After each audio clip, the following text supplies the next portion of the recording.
Lucas 24, apenas 12 versículos, do 1 ao 12.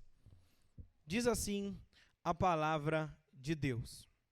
Mas, no primeiro dia da semana, alta madrugada, foram elas ao túmulo levando aromas que haviam preparado. E encontraram a pedra removida do sepulcro. Mas ao entrarem não acharam o corpo do Senhor Jesus. Aconteceu que, perplexas a esse respeito, apareceram-lhe 2 varões com vestes resplandecentes. Estando elas possuídas de temor, baixando os olhos para o chão, eles lhe falaram: por que buscai entre os mortos aquele que vive? Ele não está aqui, mas ressuscitou. Lembrai-vos de como vos preveniu, estando ainda lá na Galileia, quando disse: importa que o Filho do Homem seja entregue nas mãos de pecadores, e seja crucificado e ressuscite ao 3º dia. Então se lembraram das suas palavras, e voltando do túmulo, anunciaram todas essas coisas aos 11, e a todos os mais com eles estavam. Eram Maria Madalena, Joana e Maria, mãe de Tiago. Também as demais que estavam com elas, confirmaram estas coisas aos apóstolos. Tais palavras lhes pareciam como um delírio, e não acreditaram nelas. Pedro, porém, levantando-se, correu ao sepulcro, e baixando-se nada mais viu, senão os lençóis de linho, e retirou-se para casa, maravilhado do que havia acontecido. Oremos. Santo Jesus, louvamos o teu nome nessa manhã. Louvamos o teu nome porque não estamos diante de um jornal, não estamos diante das notícias da manhã, não estamos diante de uma revista ou de um livro qualquer. Estamos diante da palavra de Deus, por isso rogamos, Espírito Santo, tire as sandálias do nosso coração, para que possamos entrar neste lugar de forma desarmada. Tire as fortalezas que se levantam e que impedem o conhecimento do Senhor em nossa mente. E que a ressurreição de Cristo nessa manhã, nós profetizamos, que ressuscite nossa alma abatida, em nome de Jesus. Amém. O que dizer para alguém que tem medo do futuro? A resposta seria essa. Se Jesus Cristo realmente ressuscitou dos mortos, se ele realmente levantou, saiu do túmulo, e centenas de pessoas viram e testemunharam com seus próprios olhos a ressurreição de Jesus, se Jesus ressuscitou dos mortos, você pode dizer para alguém que tem medo do futuro: tudo vai ficar bem.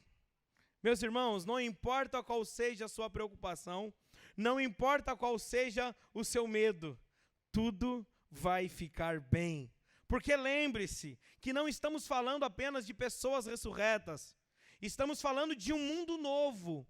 Estamos falando, e é nesse ponto que o cristianismo, ele é singular e se destaca de todas as outras religiões. Porque todas as outras religiões, quando prometem um mundo pós-morte futuro, prometem um mundo imaterial, sem graça.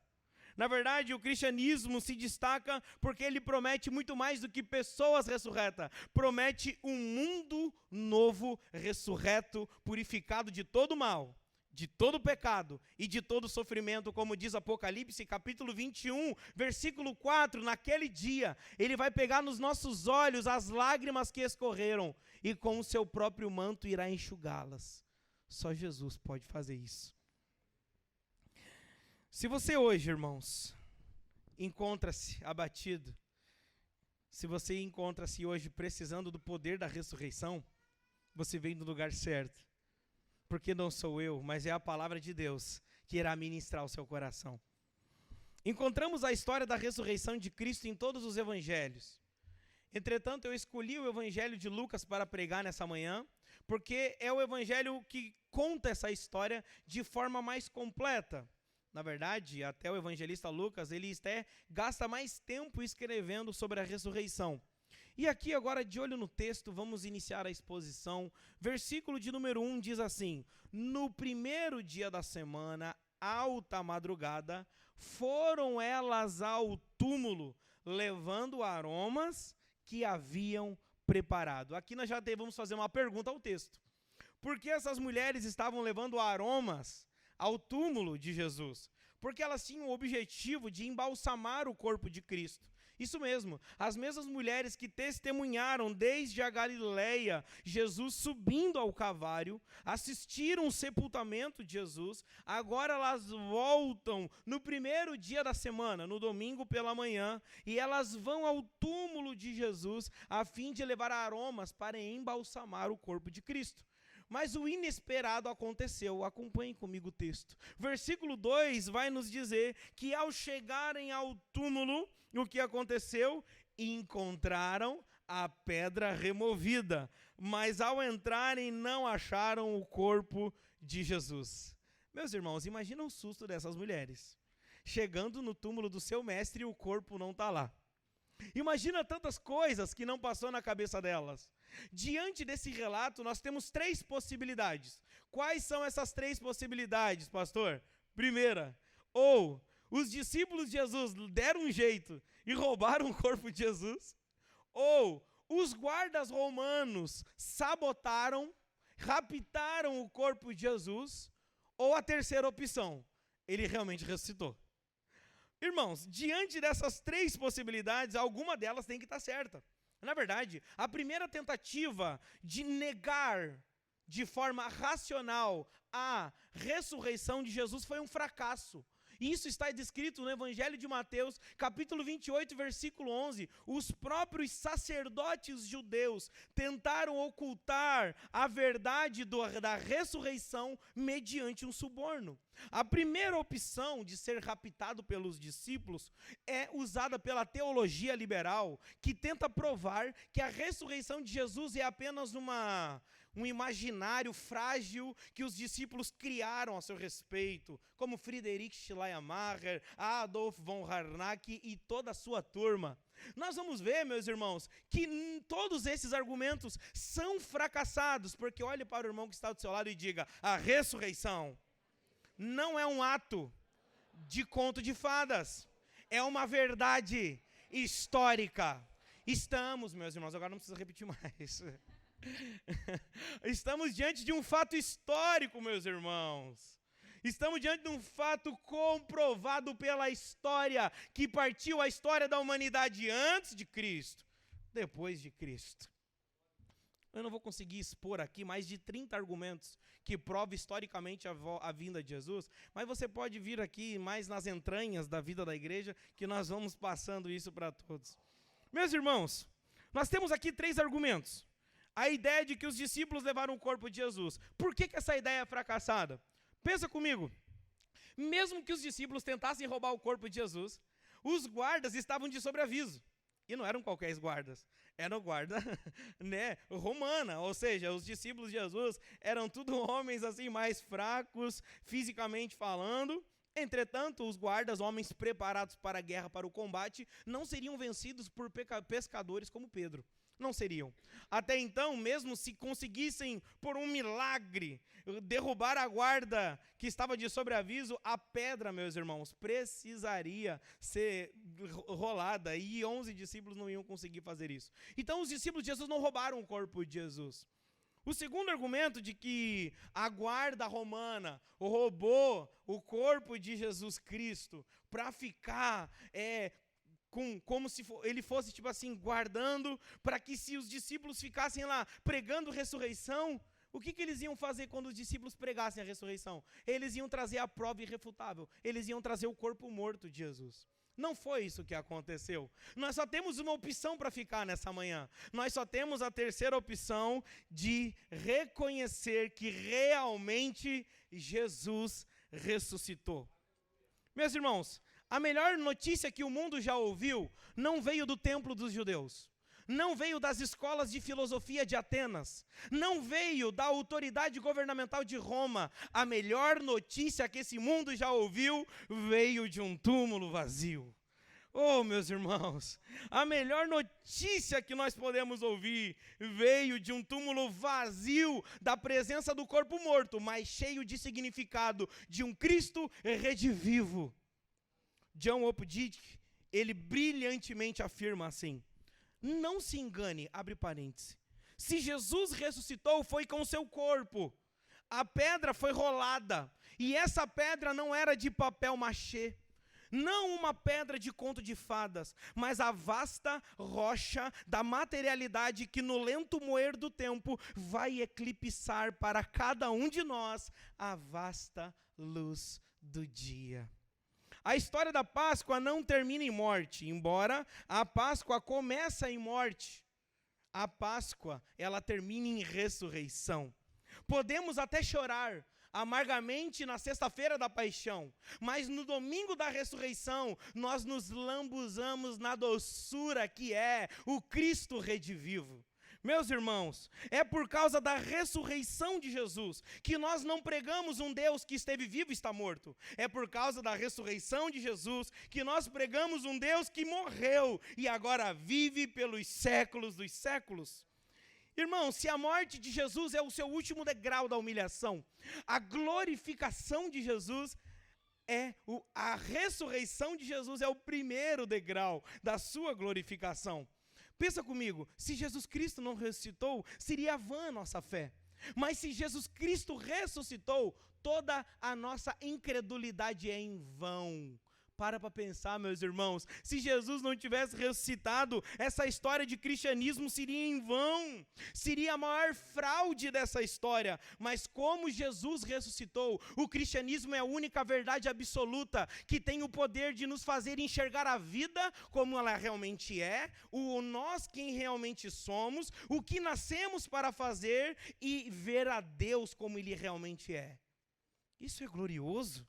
Irmãos, o apóstolo Paulo diz que sem a ressurreição de Cristo, nossa fé seria vã, nossa pregação seria inútil, nossa esperança seria vazia, nosso testemunho seria falso, nossos pecados não seriam perdoados, seríamos o mais infeliz de todos os homens, 1 Coríntios 15, 14 a 19, sem a ressurreição de Cristo, a morte teria a última palavra, a esperança da ressurreição não seria um sonho, seria um pesadelo, o cristianismo seria a maior mentira inventada pelos cristãos. Sem a ressurreição de Cristo, os mártires da história da igreja teriam morrido em vão. O cristianismo seria sido uma farsa, mas hoje podemos afirmar categoricamente, de fato, Cristo ressuscitou. E é por causa dessa gloriosa verdade que o cristianismo se destaca das grandes religiões do mundo. Se você hoje ir para o túmulo de Buda, Confúcio, Maomé, Allan Kardec, você não vai encontrar nenhuma evidência de ressurreição. Mas se você ir lá em Jerusalém, vai estar uma placa escrito: Ele não está aqui, Ele ressuscitou. O nosso Deus é o único Deus que morre pelos seus e que ressuscita para o Pai, a fim de não ficar no trono exaltado o único ressurreto, não. Apóstolo Paulo, em Efésios, capítulo de número 2, disse que somos ressuscitados com Cristo. Aleluia, meus irmãos, aleluia. A perplexidade das mulheres, versículo 4 ao versículo 6, acompanhe o texto comigo. Ouça esse sermão expositivo de olho no texto. Diz assim a santa palavra de Deus: aconteceu que, perplexas a esse respeito, apareceram-lhe 2 varões com vestes resplandecentes, estando elas possuídas de temor, baixando os olhos para o chão, eles lhe falaram 2 pontos. Por que buscai entre os mortos aquele que vive? Ele não está aqui, ressuscitou. Lembrai-vos de como vos preveniu, estando ainda na Galileia. Aqui nós temos a perplexidade das mulheres e o anúncio dos anjos. Como aconteceu no nascimento de Jesus, os anjos também agora anunciam a ressurreição de Jesus. Nós temos aqui o cenário dos anjos anunciando à humanidade Jesus. Por exemplo, em Lucas capítulo número 1, quem que dá notícia sobre o nascimento? São os anjos. Lucas capítulo de número 2, quem que fala aos pastores que Jesus nasceu? Uma boa notícia que será para todo o povo, que hoje na cidade de Davi lhes nasceu o Salvador, que é Cristo o Senhor. Evangelho de Lucas, capítulo de número 2, versículo de número 11. Aqui nós temos, meus irmãos, os anjos anunciando mais uma vez a ressurreição de Cristo. Isso mesmo, os anjos anunciaram aos pastores que Cristo nasceu, os anjos anunciaram a Maria que ela haveria de conceber Jesus, e agora os anjos anunciam às mulheres que Jesus ressuscitou. Nessa manhã, Deus nos fala por intermédio da sua palavra e não dos anjos. Jesus Cristo não está morto, muito menos preso em um madeiro. Jesus Cristo ressuscitou, não temos o que temer. Hoje Deus não usa anjos para entregar mensagens, mas Deus usa a igreja para pregar a mensagem de Cristo ressuscitado. Hoje o ministério de mensageiros não estão com os anjos. Hoje o ministério de mensageiros está com a igreja do Cristo ressuscitado, que prega o evangelho da ressurreição, que para Atenas é loucura, para Roma é uma afronta, para os judeus é perseguição, mas para Deus é sabedoria, para Deus é paixão, é temor, é graça. Irmãos, você carrega no seu peito nessa manhã a maior notícia da história da humanidade, a notícia da ressurreição. Não tema de pregar a ressurreição de Cristo para os seus amigos, para os seus familiares, para os seus companheiros de trabalho, para os seus irmãos de igreja. Pregue o evangelho do Cristo ressuscitado nos lugares que estiver morte, porque pode ter certeza que o poder que levantou Jesus dentre os mortos também é o poder que vai trazer vida nesses lugares de morte. Existem áreas na sua vida de morte? Existem pecados que você não está conseguindo vencer? Hoje, nessa manhã, o seu negócio está ruindo, o seu casamento está morrendo, tem algum familiar que não confessou Jesus como Senhor? O seu coração anda despedaçado. Deixa eu te dar uma boa notícia. Pregue o evangelho do Cristo ressurreto para a sua alma. E pregue a tal ponto a que você testemunhe o milagre de Cristo ressuscitando dos mortos a sua morte para a vida. É possível. É possível. Tem uma pergunta aqui no texto que me intriga. Essa pergunta me faz silenciar. Por que buscar entre os mortos aquele que vive? E não é para quê, vocês? É por quê? Há uma pergunta dos céus aos homens. Por que vocês buscam entre os mortos aquele que vive?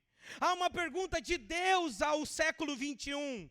Há uma pergunta de Deus à pós-modernidade. Há uma pergunta de Deus aos nossos casamentos, às nossas famílias, à igreja mundial. Deus pergunta: por que vocês ainda procuram entre os mortos aquele que vive? Muitas vezes somos como essas mulheres. Buscamos vida em lugares de morte. Uma das formas modernas de buscar vida em lugares de morte é quando buscamos falsos conselhos para a nossa vida. Quando adotamos o imaginário social formado por pessoas não cristãs ou até por falsos cristãos, adeptos da teologia da prosperidade, o cenário ideal da vida perfeita. A Bíblia continua nos perguntando: por que vocês procuram vida em lugares de morte? Uma outra maneira de buscar vida entre os mortos é quando nos sentimos vivos somente quando somos afirmados por outras pessoas. Você sabia que uma das raízes da ansiedade é a autocobrança por uma performance que você acha que as pessoas esperam de você, que você acha que Deus está esperando de você? Deixa eu te dar uma boa notícia: Deus não está esperando você fazer algo, Deus está fazendo algo dentro de você. Deus está produzindo algo dentro do seu coração, e isso vai resultar no milagre da obediência. Porque obedecer a Deus não é um ato de, somente obedeça, não. Obedecer a Deus é um milagre que nasce de um coração que foi banhado nas águas da ressurreição. Existem áreas na sua vida que você está buscando vida entre os mortos? Posso te contar mais uma boa notícia? Hoje você não está entre os mortos. Embora você possa estar vivendo a vida, buscando vida em lugares de mortos. Hoje, nessa manhã, você não veio buscar vida entre os mortos. Você veio buscar vida diante do Cristo ressurreto.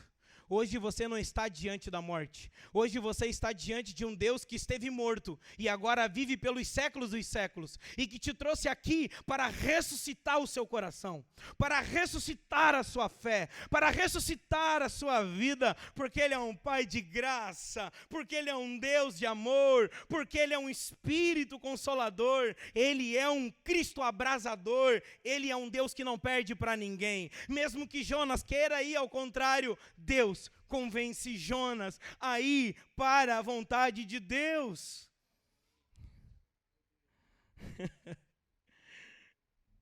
Mas ainda uma coisa me intriga.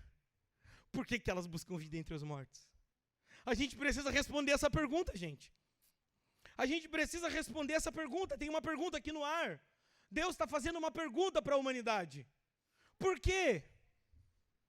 Sabe aquela pergunta que é uma pergunta retórica? Por quê? Sabe quando o pai pergunta o porquê? É porque ele já sabe a resposta. Ele já pergunta o porquê já sabendo a resposta. Eu fui atrás desse motivo. Deus me deu a graça de colher esse motivo. Eu quero compartilhar essa água da vida com vocês nessa manhã. O motivo está na palavra de Deus. Acompanhem comigo desde o versículo 5. Estando elas com muito medo e baixando os olhos para o chão, os anjos disseram: por que vocês estão procurando entre os mortos aquele que vive? Ele não está aqui, mas ressuscitou. Ponto, espaço. Agora está a resposta.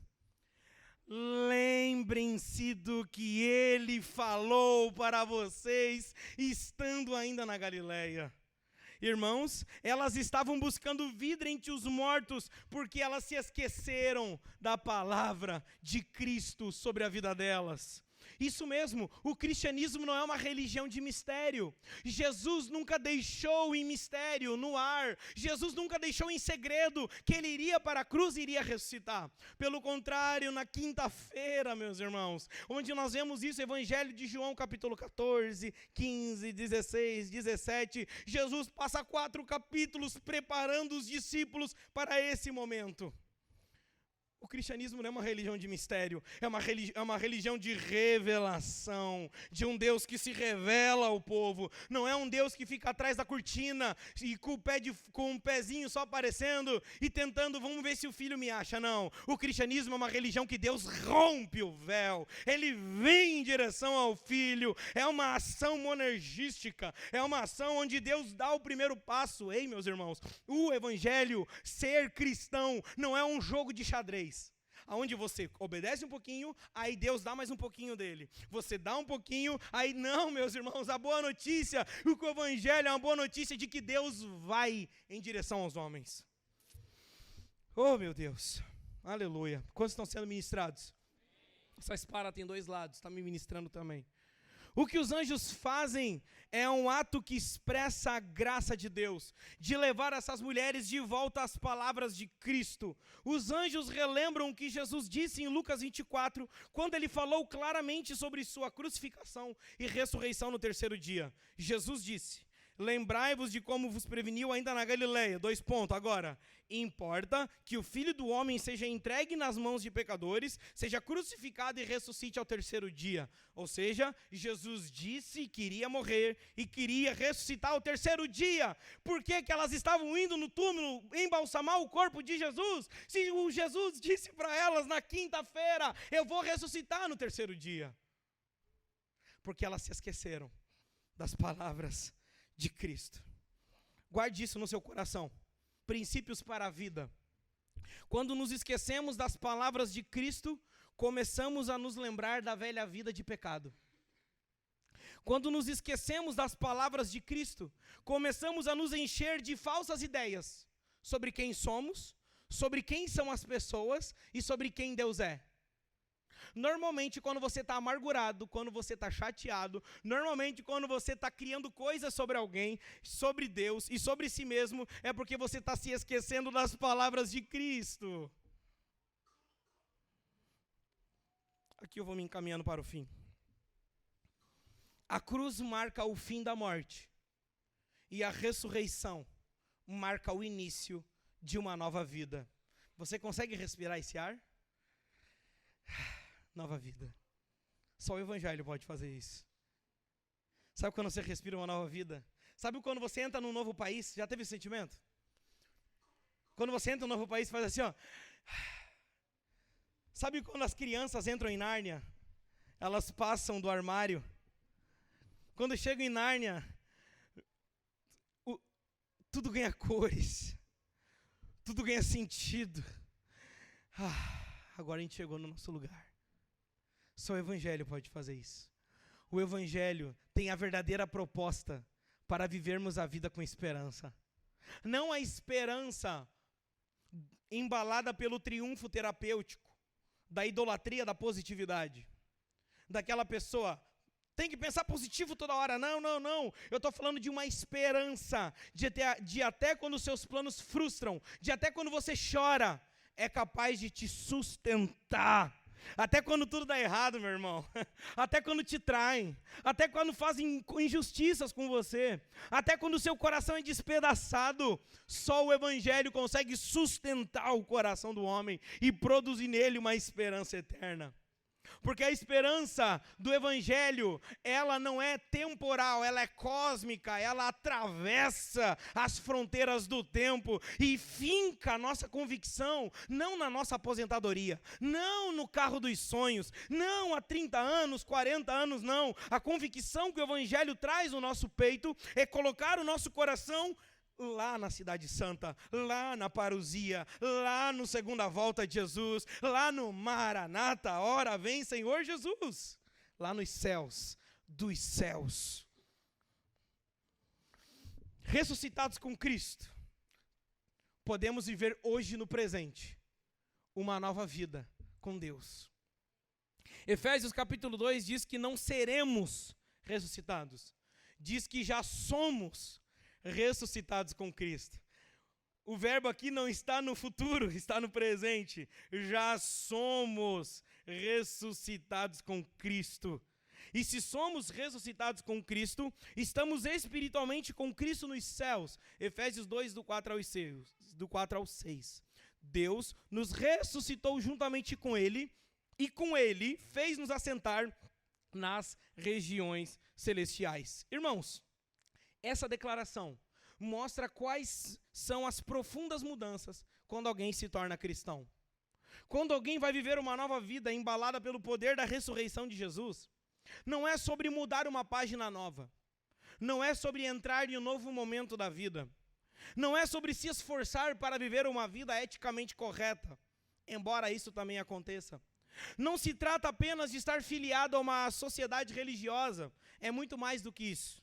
Trata-se de ser transportado para um reino, de um reino para o outro. Significa estar unido ao Espírito Santo e ser recebido, ser alvo dos poderes do reino vindouro. E pelo poder do novo nascimento, a nossa regeneração, somos unidos a Cristo, participantes, membros do seu corpo, descolados, transportados, amputados da antiga vida, enxertados em um novo corpo, em um novo reino, que tem suas leis, o seu território, o seu Senhor, tudo novo. Não é apenas uma mudança ética, não é apenas uma mudança estética, não é apenas uma mudança moral, é uma mudança realmente espiritual, da cabeça, alma e corpo por completo.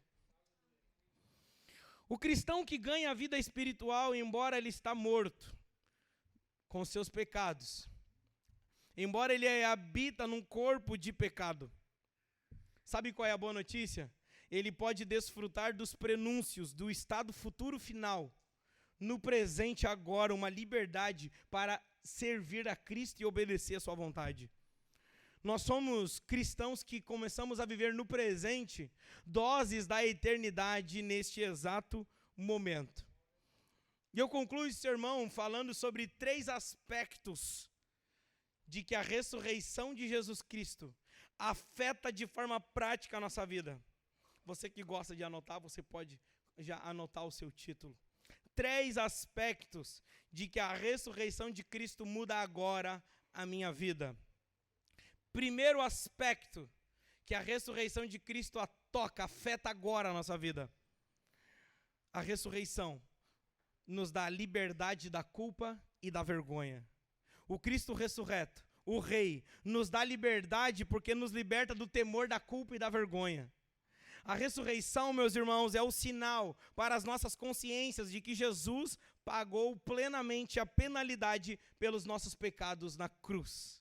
Uma ilustração que pode nos ajudar. Se você cometeu um crime e a sociedade exige a pena de 2 anos, como você sabe que você pagou a dívida? Depois que você cumpre a pena de 2 anos, as portas se abrem para você sair.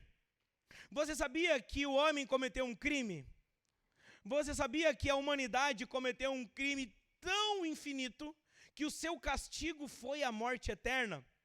A boa notícia é que o nosso Senhor pegou essa pena e encravou no próprio peito essa espada. O próprio Senhor recebeu a nossa morte. Isso não é conto de fadas. O horror da cruz, meus irmãos, é para demonstrar o horror dos nossos pecados. A beleza da ressurreição é para mostrar a glória da vitória da vida sobre a morte. Portanto, como sabemos que as portas da cadeia se abriu para nós, que a nossa dívida foi paga, se a nossa pena era a morte, o sinal de que a nossa dívida foi paga é um túmulo vazio. Isso mesmo. Jesus morreu a nossa morte. Ele pagou a nossa dívida. Ele cumpriu a nossa pena, que nos era digno. Ele cumpriu isso. Ele cumpriu isso em seu corpo e ele ressuscitou. Sabe o que isso afeta a nossa vida no presente? Que à noite não precisamos mais rolar de um lado para o outro da cama se alguém nos ofendeu. É isso mesmo. Não podemos, não precisamos. Sabe quando alguém te ofende e você fica bravo? Então, por causa da cruz e da ressurreição, você não precisa mais. Você não precisa mais disso, de ficar rolando na cama, remoendo situações. Você não precisa mais. Você é liberto deste medo, desse peso. Você é liberto disso, pelo poder da ressurreição de Jesus. Mas você também é liberto do moralismo. Sabe quando você faz algo bom para alguém? E vem aquele sentimento de super-homem no teu peito? Vem aquele sentimento assim, uau, eu faço caridade. E por fazer caridade, achamos que Deus é obrigado a me aceitar nos céus. Não, não preciso de igreja, pastor. Não, eu faço caridade. Ah, não, eu sou o maior apoiador da ONG e tal. Não, se depender de mim, não tem nenhum bichinho na rua. Deus vai olhar para mim e não vai me salvar, porque eu faço coisas boas. Meu Deus! Ei, meus irmãos, o que garante a salvação não é as nossas boas obras, mas é a nossa confiança na boa obra de Cristo na cruz. É a nossa confissão de fé na obra de Cristo na cruz e deixar com que o senhorio do Deus da cruz nos dê poder para viver e carregar a nossa cruz. Não viver a vida do jeito que somos, que queremos ser, mas viver a vida debaixo do senhorio do nosso Jesus. Se Cristo Jesus ressuscitou, podemos colocar nossa fé, nossas emoções em um lugar firme e seguro, em Cristo Jesus. Segundo aspecto que a ressurreição transforma e toca a nossa vida. O segundo aspecto da ressurreição é que Deus nos dá liberdade do medo da morte. Isso mesmo. Quantas pessoas que vivem hoje com medo da morte?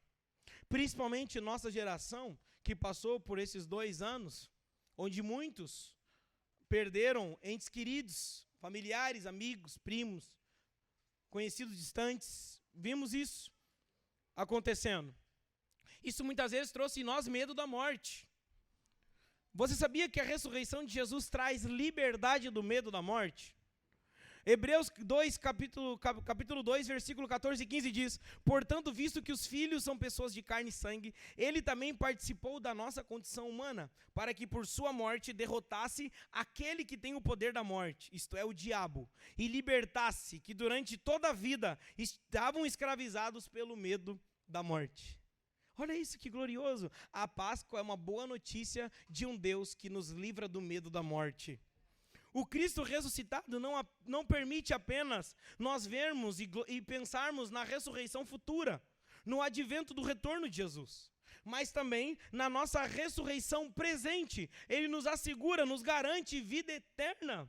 Para aqueles que creem na ressurreição de Jesus, a morte não é uma executadora de juízo, mas uma escada que nos conduz ao trono da graça. Para os cristãos, a morte já não é uma executadora, mas é uma porta que atravessamos para nos encontrar com o Rei dos Reis, os Senhores dos Senhores. Não precisamos mais ter medo da morte. Se você hoje está no nosso meio, não confessou Jesus como Senhor, de fato tenha medo da morte. Não por causa da morte, mas por causa da ira eterna de Deus, que é pior do que Satanás. Mas se você já confessou Jesus como Senhor, se você já tem tem crido em Cristo como seu Senhor e Salvador, não tenha mais medo da morte, porque Cristo Jesus morreu a morte que nós deveríamos temer, para nos dar a vida que nós precisamos viver, para o louvor da glória dele. Amém? O terceiro aspecto que a ressurreição impacta a nossa vida. Olha para o irmão que está do seu lado e diz: a ressurreição nos liberta dos falsos deuses que nos escravizavam. Isso mesmo. Você sabia que há vários falsos deuses tentando controlar a sua mente? Se você não sabia, vamos falar disso agora. Você sabia que os piores demônios não são Maria Mulambo, Tranca-Rua e não sei o quê? Irmãos, não, esses daí é o mais fichinha, esse daí nós tira com um abraço. Jesus vem aqui, pum, vai embora. Não precisa fazer show, entrevistar. Isso daí é macumbaria gospel, não precisa. Você só chega, bota, não precisa nem, eu não boto nem mais a mão. Quando eu vejo uma pessoa possessa, eu abraço, vem aqui, meu irmão, porque eu estou olhando a pessoa. Liberta na hora, no nome de Jesus, amém? Mas existe um demônio aqui, meus irmãos, na Bíblia, que é pior do que esses daí, de terreiro. Que é aquele que possuiu até Pedro. Você sabia que Pedro não quis que Jesus fosse para a cruz? Pedro não queria. E o que Jesus olhou para Pedro e falou o quê? Ô meu querido Pedro, eu preciso ir para a cruz. O que Jesus falou para Pedro? Arreda-te de mim, Satanás. Meu Deus, que discipulado tranquilo, né? Eu acho que a gente não seria membros da igreja de Jesus. A gente é muito ofendido. Eu não sei se a gente conseguiria ser membros da igreja de Jesus, cara. Meu Deus do céu. Arreda-te de mim, Satanás. Jesus soltou para ele. Tem que rir para não chorar, né? Eu gostaria de apresentar para vocês alguns falsos deuses, que é um nível superior a esses demônios que nós falamos. O poder militar e a guerra, a prosperidade material e o conforto, a sexualidade e o romance, a tecnologia e a ciência, a liberação sexual, a teologia liberal e o socialismo. Tudo isso junto, sem Deus, é um falso Deus na nossa vida. Isso mesmo. Quando buscamos na felicidade, segurança, conforto, num ideal nacional, bélico, sexual. Não, eu só sou seguro e feliz na liberação sexual. É quando eu faço, aconteço, e quando eu sou eu mesmo, e eu cometo sincericídio. Sabe o que é sincericídio? É quando você diz mesmo assim e não se importa com quem está ouvindo.